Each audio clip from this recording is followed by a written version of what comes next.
उसके अलावा जानवरों के नाम में शेर, बिल्ली, कुत्ता, ये सारे इस्म हैं। अच्छा, हमें इसमें जो है पिक्चर बनानी है, फिर उसके बाद उनके नाम लिखने हैं जो हम बाग में देखते हैं। बाग में दरख्त होते हैं, फूल होते हैं, घास होती है, तितलियाँ होती हैं, परिंदे होते हैं। तो आप कुछ भी यहाँ पर कोई भी 4 चीज़ ड्रॉ कर सकते हैं। उसके अलावा ये छोटा सा एक गेम है।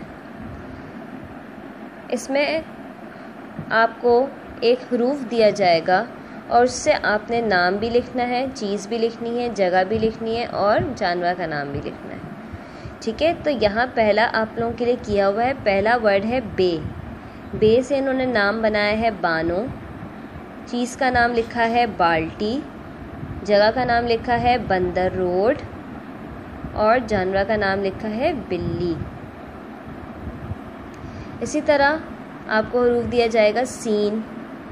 आपको सीन से बनाना है, जैसे मैंने लिखा है सारा, सीढ़ी, सिंध, सांप, फिर अलिफ है, फिर लाम है। इसी तरह आपको इनसे नाम, चीज़, जगह और जानवर लिखने हैं।